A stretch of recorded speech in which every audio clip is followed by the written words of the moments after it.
الحمد لله وكفى وسلام على عباده الذين اصطفى أما بعد فأعوذ بالله من الشيطان الرجيم بسم الله الرحمن الرحيم يا أيها الذين آمنوا كتب عليكم الصيام كما كتب على الذين من قبلكم لعلكم تتقون. وعن أبي هريرة رضي الله تعالى عنه قال قال رسول الله صلى الله عليه وسلم إذا دخل شهر رمضان فتحت أبواب السماء وغلقت أبواب جهنم وسلسلة الشياطين. رواه البخاري ومسلم. محترم بزرگوں اور بھائیوں، ایک عظیم الشان مہینہ ماہ رمضان المبارک آنے والا ہے جو بڑا ہی بابرکت مہینہ ہے، بڑا عظیم الشان مہینہ ہے. اس مہینے کی عظمت، اس کی برکت کا اندازہ اس بات سے ہوتا ہے کہ حضرت نبی کریم صلی اللہ تعالی علیہ وسلم نے شعبان کی آخری تاریخ، جو آج بھی ہو سکتی ہے اور کل بھی ہو سکتی ہے، آپ علیہ الصلاۃ والسلام نے شعبان کی آخری تاریخ میں رمضان المبارک سے ایک دن پہلے حضرات صحابہ کرام رضی اللہ تعالی عنہم کے درمیان ایک تقریر فرمائی، اور اس تقریر میں آپ علیہ الصلاۃ والسلام نے اس ماہ مبارک کی عظمت اور فضیلت کو بیان فرمایا. تو بجائے اس کے کہ انسان اپنی تقریر اور اپنی باتیں کرے، حضور اکرم صلی اللہ علیہ وسلم کی تقریر، آپ کی نصیحت، آپ کی بیان کی ہوئی فضیلت کا ہی ذکر ہمارے سامنے آئے، اس سے زیادہ مؤثر کوئی اور چیز نہیں ہو سکتی. حضرت سلمان فارسی رضی اللہ تعالی عنہ فرماتے ہیں خطبنا رسول اللہ صلی اللہ علیہ وسلم فی آخر یوم شعبان. اللہ کے نبی صلی اللہ علیہ وسلم نے شعبان کی آخری تاریخ میں ہمارے سامنے ایک تقریر فرمائی، اور آپ علیہ الصلاۃ والسلام نے ایک خطبہ دیا. اس میں آپ علیہ الصلاۃ والسلام نے ارشاد فرمایا اذلکم شہر عظیم مبارک. آپ علیہ الصلاۃ والسلام نے فرمایا کہ ایک عظیم مہینہ، ایک بہت بڑا مہینہ، بڑی برکتوں والا مہینہ تمہارے اوپر سایہ فگن ہونے والا ہے. آپ علیہ الصلاۃ والسلام کے الفاظ پر غور کیجئے اور آپ کے کلام کی گہرائی اور گہرائی کو دیکھیے. آپ نے یہ نہیں فرمایا قد جاءکم شہر عظیم مبارک کہ ایک عظیم برکتوں والا مہینہ آ رہا ہے، بلکہ آپ علیہ الصلاۃ والسلام نے فرمایا کہ جیسے بادل چھا جاتا ہے اور اس کے بعد رحمت کی بارش ہوتی ہے، تو اس طرح تمہارے اوپر ایک عظیم اور برکت والا مہینہ چھانے والا ہے. یہ آپ علیہ الصلاۃ والسلام نے بات بیان فرمائی. قد اذلکم شہر عظیم مبارک، وہ برکتوں والا مہینہ ہے. اور آپ علیہ الصلاۃ والسلام نے اس مہینے کے متعلق ارشاد فرمایا فیہ لیلۃ خیر من الف شہر. اس مہینے میں ایک رات ایسی ہے جو 1000 مہینوں سے بہتر ہے. کتنی بہتر ہے اللہ ہی جانتے ہیں، لیکن بڑی برکتی ہے، بڑی رحمتوں والی رات ہے. آپ علیہ الصلاۃ والسلام نے اس مہینے کے متعلق ارشاد فرمایا کہ اس مہینے میں اللہ تعالی فرض کا ثواب 70 فرضوں کے برابر فرما دیتے ہیں. بندہ ایک فرض ادا کرتا ہے اس مہینے میں تو 70 فرضوں کے برابر ثواب ملتا ہے، اور نفلی کام کا ثواب اللہ تعالیٰ فرض کے برابر قرار دیتے ہیں. تو کتنی بڑی فضیلت ہے، کتنا عظیم الشان سیزن آ رہا ہے اللہ کو راضی کرنے کا اور نیکی کمانے کا، جنت کمانے کا ایک سیزن آ رہا ہے. اب اس میں ہم ذرا اپنی زندگی کا جائزہ لیں اور اپنے آپ کو رمضان المبارک کے لیے تیار کریں. گزشتہ رمضانوں میں جو ہماری غفلت رہی ہے اس غفلت پر اللہ سے توبہ کریں.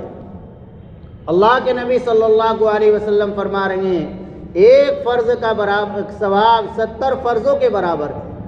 تو ہم فرض نمازوں کا اہتمام کریں، اپنے کاموں کو آگے پیچھے کرے، کچھ بھی کرے، لیکن فرض نماز جماعت سے پڑھے۔ عام طور سے فجر کی نماز میں غفلت ہوتی ہے، مغرب میں غفلت ہو جاتی ہے، افطاری میں لگے ہوئے ہیں، کھانا کھا رہے ہیں، بعد میں پڑھ لیں گے، ظہر میں سو رہے ہیں۔ اس غفلت کو دور کر دیں اور اذان ہوتے ہی مسجد کا رخ کریں، ارادہ کریں کہ انشاءاللہ رمضان المبارک سے آج سے ہی ایک ایک نماز کو اس کے وقت پر جماعت کے ساتھ پڑھیں گے، تکبیر اولیٰ کے ساتھ پڑھیں گے، پھر انشاءاللہ وہ ایک فرض 70 فرضوں کے برابر ہوگا۔ اور نوافل کا بھی اہتمام کرے، اوابین پڑھے، اشراق پڑھے، تہجد پڑھے، اللہ سے یہ مانگنے کا طریقہ۔ اگر انسان اچھی طرح رمضان المبارک کا مہینہ گزار لے گا تو انشاءاللہ باقی 11 مہینے بھی اس کے اچھے گزرے گے۔ جس کا رمضان اچھا گزرتا ہے اس کے باقی 11 مہینے بھی اچھے گزرتے ہیں۔ علماء نے فرمایا کہ اگر کسی کا جمعہ اچھا گزر جائے تو پورا ہفتہ اچھا گزر جاتا ہے۔ تو ہمیں کوشش یہ کرنی ہے کہ ہمیں رمضان المبارک خوب وصول کرنا ہے۔ اللہ کے نبی صلی اللہ علیہ وسلم نے فرمایا ہوا شہر الصبر، یہ رمضان المبارک صبر کا مہینہ ہے۔ صبر کے معنی ہے نفس کو روکنا۔ صبر کی 3 قسمیں ہیں۔ نمبر 1 صبر علی الطاعات، اللہ کی اطاعت و فرما برداری کرنے میں، عبادت کرنے میں کچھ مشقت ہو رہی ہے، اس کو آدمی برداشت کرے۔ تراویح میں مشقت ہو رہی ہے، روزے میں مشقت ہو رہی ہے، اس پر صبر کرے، نفس کو روکے، جزا فضا نہ کرے، غصہ نہ کرے، اور دوسروں کے سامنے کہتا نہ پھرے کہ وہاں تراویح میں اتنا ٹائم لگ رہا ہے اور یہاں تراویح میں 10 منٹ کم لگتی ہے، میں تو یہاں پڑھوں گا۔ نہیں، ہماری کوشش اور فکر یہ ہو کہ میں تراویح وہاں پڑھوں گا جہاں صحیح تراویح ہو رہی ہے، جہاں اللہ کے کلام کا حق ادا ہو رہا ہے، ایک ایک کلمہ جہاں صاف پڑھا جا رہا ہے، سنا جا رہا ہے، سمجھ میں آ رہا ہے۔ یہ ہے اللہ کی اطاعت پر صبر کرنا۔ اور ایک ہوتا ہے صبر علی المعاصی، انسان کا نفس چاہتا ہے گناہ کرنے کو، اس وقت انسان اپنے نفس کو اللہ کے خوف اور اللہ کے ڈر کی وجہ سے روک لے تو یہ گناہوں پر صبر کرنا ہوگا، اس پر بھی اجر ملے گا۔ اور ایک ہے صبر علی المصائب، کوئی مصیبت پریشانی آ گئی، اس کو دوسروں کو نہ بتاتا پھرے بلکہ اللہ کے سامنے رکھے، اللہ کے سامنے روئے اور یہ سمجھے کہ یہ اللہ ہی کی طرف سے مصیبت اور پریشانی آئی ہے، اللہ ہی اس کو دور کرنے والے ہیں، تو یہ ہے مصیبت پر صبر کرنا۔ کوئی انسان دور نہیں کر سکتا کسی کی مصیبت، اللہ ہی دور کرتے ہیں، اللہ کے سامنے ہی رکھے۔ آپ علیہ الصلوۃ والسلام نے فرمایا کہ صبر کا مہینہ ہے وَثَوَابُهُ الْجَنَّةُ، اور صبر کا ثواب سن لو کہ جنت ہے، صبر جو کرے گا اسے جنت ملے گی۔ اور آگے فرمایا وَهَذَا شَهْرُ الْمُوَاسَاةِ، یہ غمخواری کا مہینہ ہے، ہمدردی کا مہینہ ہے، غریبوں کے ساتھ ہمدردی کرنے کا، ان کی ضرورت کو پورا کرنے کا مہینہ ہے۔ کسی روزے دار کو جو افطار کرائے گا، اللہ کے نبی صلی اللہ علیہ وسلم نے فرمایا اس افطار کرانے والے کو بھی اتنا ہی ثواب ملے گا جتنا روزہ رکھنے والے کو ملا ہے۔ صحابہ نے عرض کیا اللہ کے رسول، ہم میں سے ہر ایک کے اندر یہ طاقت رہی کہ کسی کو افطار کرائے، کھانا کھلائے۔ آپ علیہ الصلوۃ والسلام نے فرمایا یہ پیٹ بھر کر کھلانے پر موقوف نہیں ہے، بلکہ کسی کو ایک پانی کا گھونٹ بھی پلا دیا، ایک کھجور سے آپ نے روزہ کھلوا دیا، اس پر بھی اللہ یہ ثواب عنایت فرما دیں گے۔ اللہ بڑے رحیم ہے، بڑے کریم ہے۔ اور اللہ کے نبی صلی اللہ علیہ وسلم نے 2 چیزیں فرمائی کہ 2 چیزیں ایسی ہیں اس ماہ مبارک میں ان کی کثرت رکھو، ان کو خوب پڑھو۔ اگر تم ان 2 چیزوں کو اس ماہ مبارک میں خوب پڑھو گے تو اللہ تم سے راضی ہو جائیں گے، اور جب اللہ راضی ہو جائیں گے تو ہماری دنیا بھی بن جائے گی، آخرت بھی بن جائے گی۔ کیا ہیں وہ 2 چیزیں؟ نمبر 1 کلمہ طیبہ لا الہ الا اللہ محمد الرسول اللہ، اس کو خوب پڑھتے رہو۔ اور دوسرے استغفار، اپنے گناہوں سے معافی مانگتے رہو، استغفر اللہ رب اغفر وارحم وانت خیر الراحمین۔ اور فرمایا کہ 2 چیزیں ایسی ہیں کہ ان کے بغیر تمہیں چارہ کار نہیں، ایک یہ کہ اللہ سے اس مہینے میں جنت کا سوال کرتے رہو، اور دوسرے یہ کہ جہنم سے پناہ مانگتے رہو۔ یہ اللہ کے نبی صلی اللہ علیہ وسلم کی وہ تقریر ہے جو آپ علیہ الصلاۃ والسلام نے آج سے تقریباً 1450 برس پہلے اسی دن فرمائی تھی، اس موقع پر فرمائی تھی، رمضان المبارک سے ایک دن پہلے۔ تو ہمیں بھی اسے اپنے اندر پیدا کرنا ہے۔ اور کعب بن عجرہ رضی اللہ تعالی عنہ کی حدیث ہے، اللہ کے نبی صلی اللہ علیہ وسلم منبر پر تشریف فرما ہو رہے، آپ نے سیڑھی پر قدم رکھا تو فرمایا آمین، دوسری پر قدم رکھا پھر فرمایا آمین، تیسری پر قدم رکھا پھر فرمایا آمین۔ صحابہ نے عرض کیا کہ اللہ کے نبی صلی اللہ علیہ وسلم، آج ہم نے ایسی نئی بات دیکھی ہے جو اس سے پہلے کبھی نہیں دیکھی ہے۔ آپ منبر پر تشریف فرما ہو رہے تھے، قدم رکھ رہے تھے اور آپ آمین فرما رہے تھے، اس کی وجہ جاننا چاہتے ہیں۔ تو نبی پاک صلی اللہ علیہ وسلم نے فرمایا کہ جب میں نے منبر کے پہلے درجے پر، پہلی سیڑھی پر، پیڑھی پر قدم رکھا تو جبریل علیہ السلام تشریف لائے اور انہوں نے فرمایا، بد دعا دی انہوں نے، بعد من ادرک رمضان فلم یغفر لہو، ہلاک و برباد ہو وہ شخص جس کو رمضان المبارک کا مہینہ ملا اور پھر بھی وہ اپنی مغفرت اللہ سے نہیں کرا سکا، اس پر میں نے آمین کہا۔ اب آپ سوچئے، اندازہ لگائیے کہ بد دعا دینے والے جبریل علیہ السلام ہیں، جمعے کا وقت ہے، بالکل قبولیت کا وقت، اور آمین کہنے والے نبی پاک صلی اللہ علیہ وسلم ہیں، تو پھر اس دعا کی قبولیت میں کیا تردد ہو سکتا ہے؟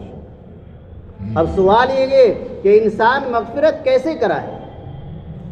تو حضرت شیخ زکریا رحمۃ اللہ علیہ نے لکھا ہے کہ آدمی 2 کام اہتمام سے کر لے، انشاءاللہ اس کی مغفرت ہو جائے گی اس ماہ مبارک میں۔ ایک کام تو یہ کہ روزہ اہتمام سے رکھے، جسے روزہ کہتے ہیں۔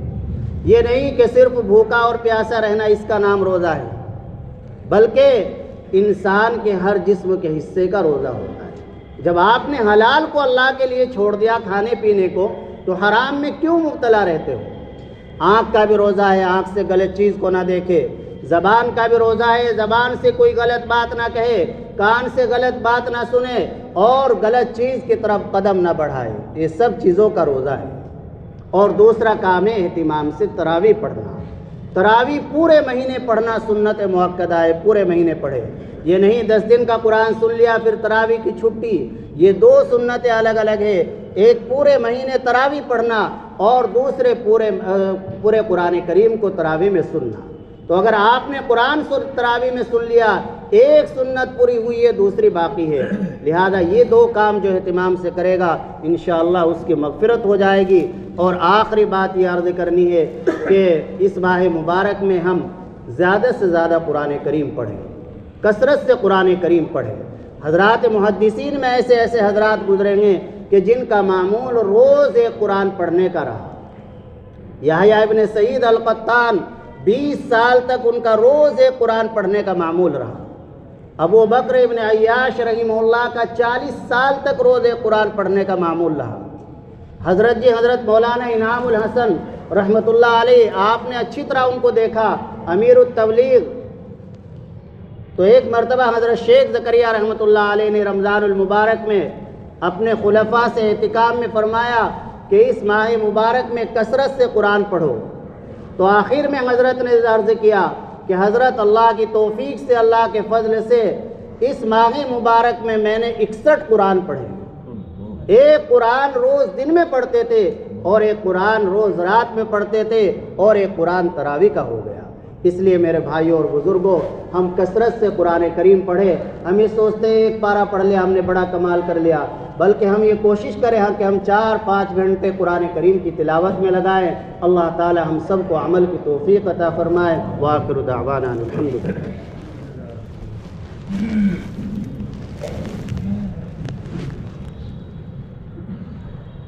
اللہ اکبر، اللہ اکبر، اللہ اکبر، اللہ اکبر، اشہد ان لا الہ الا اللہ، اشہد ان لا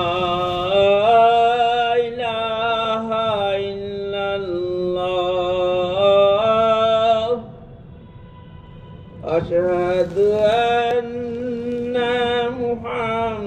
محمدا رسول الله أشهد أن محمدا رسول الله حي على الصلاة حي على الصلاة حي على الفلاح حي على الفلاح الله أكبر الله أكبر لا إله إلا الله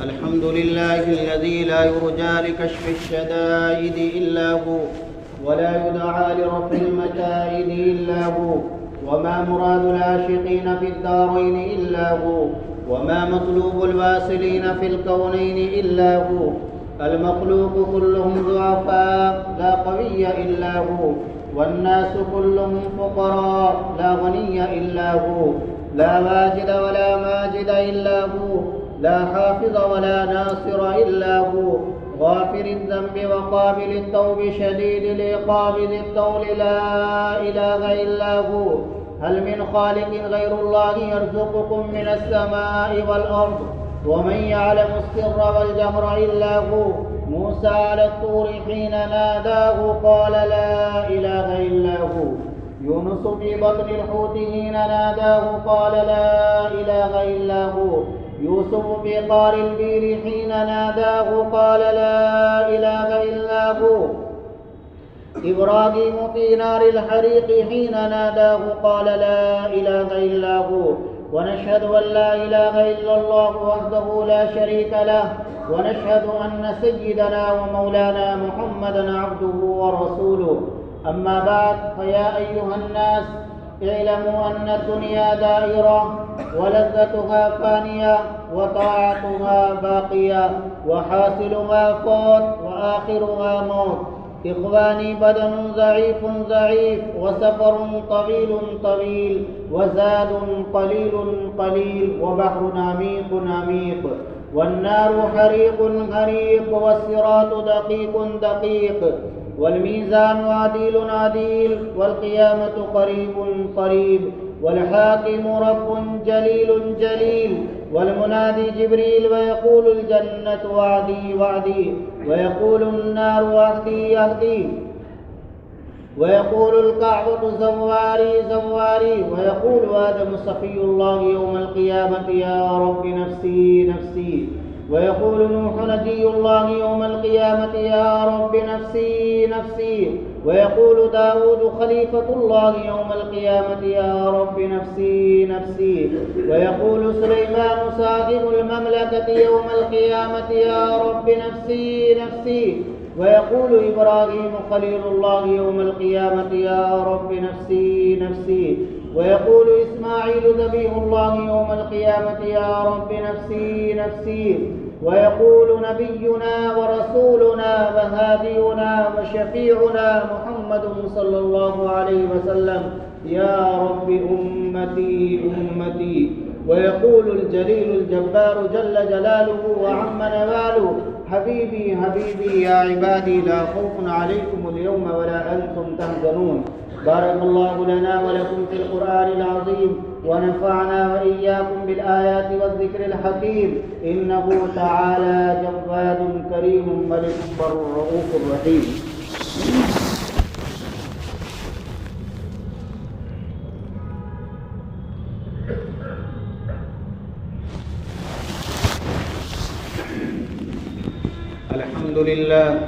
الحمد لله نحمده ونستعينه ونستغفره ونؤمن به ونتوكل عليه ونعوذ بالله من شرور أنفسنا ومن سيئات أعمالنا من يهده الله فلا مضل له ومن يضلله فلا هادي له، ونشهد أن لا إله إلا الله وحده لا شريك له، ونشهد أن سيدنا ومولانا محمدا عبده ورسوله.